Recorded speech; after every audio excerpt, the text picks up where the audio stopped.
নমস্কাৰ বন্ধু বান্ধৱীসকল, আজি মই এই ভিডিঅ'টিত মানসিক স্বাস্থ্য আৰু স্বাস্থ্য বিজ্ঞান নামৰ অধ্যায়টিৰ কমপ্লিট সলিউশন দিম। আপোনালোকে ভিডিঅ'টো শেষলৈ চাব আৰু ভিডিঅ'টোৰ শেষফালে মই দাপোনৰ পৰা কেইটামান ইম্পৰ্টেণ্ট কোৱেশ্চন আছে আপোনালোকৰ লগত শ্বেয়াৰ কৰিম। তো আপোনালোকে ভিডিঅ'টো শেষলৈ চাব। ধন্যবাদ।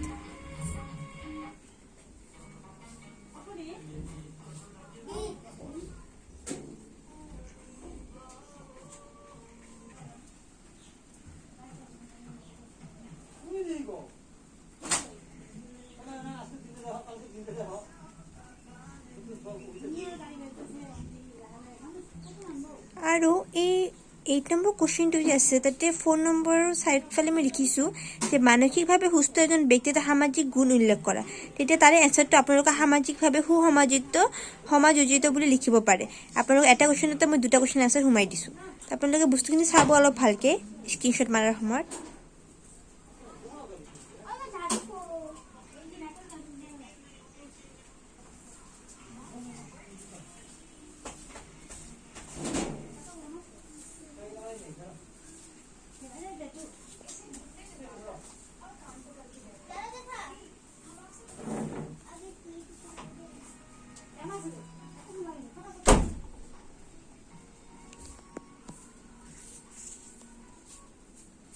এইটো মই আপোনাক কৈ এবাৰ মাতি দিছোঁ। এইখিনি স্বাস্থ্য বিজ্ঞানৰ ইংৰাজী পৰিভাষা হৈছে হাইজিন।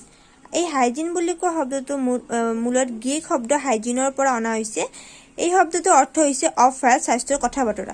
তাৰপিছত আপোনালোকে চাইডৰখিনি লিখিব লাগিব। চাইডৰখিনি মই আপোনালোকক বহল কৰি দেখুৱাইছোঁ। এইখিনি বস্তু পিছত লিখিব। সহজ অৰ্থত যি বিজ্ঞানে মানসিক স্বাস্থ্য ৰক্ষাৰ বিষয়ে আলোচনা কৰে তাকে মানসিক স্বাস্থ্য বিজ্ঞান বুলি কোৱা হয়। এইখিনি কথা বতৰাৰ পিছত লিখিব লাগিব। তাৰপিছত নৰ্মেলি লিখি যাব আপোনালোকে।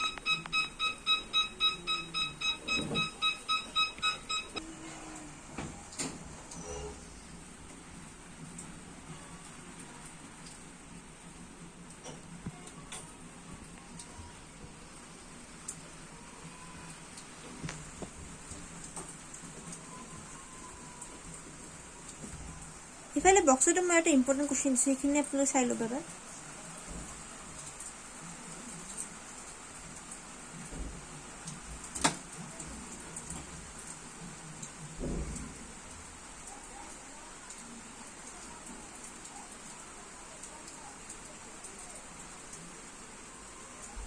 লাষ্টৰখিনি বহুত ইম্পৰ্টেণ্ট, সেইকাৰণে মই শ্বৰ্ট ফৰ্মত লিখি ৰাখিছোঁ। এইখিনি এবাৰ লাইনটো পঢ়ি যাওক পৰীক্ষাৰ আগত।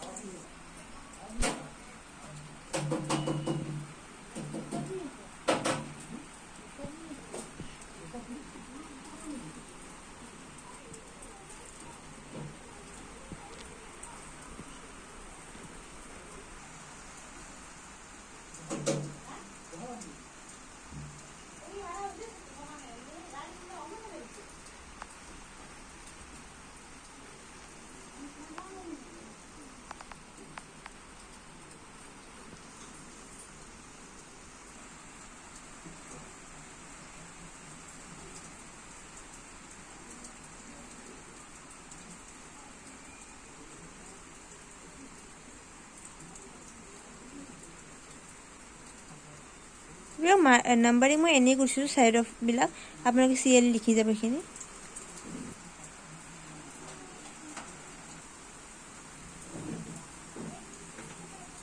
এইখিনি দাপোনৰ সলিউশ্যন হয়, আপোনালোকে এইখিনি চাই যাব। কাৰণ দাপোনৰবিলাক কিছুমান ইম্পৰ্টেণ্ট হয়, যিবিলাক এক্সামত আহে সেইবিলাকে বেছিভাগ দাপোনত পাব্লিছ কৰে। তো সেইকাৰণে মই দাপোনটো বহুত ছাজেষ্ট কৰোঁ সকলোকে।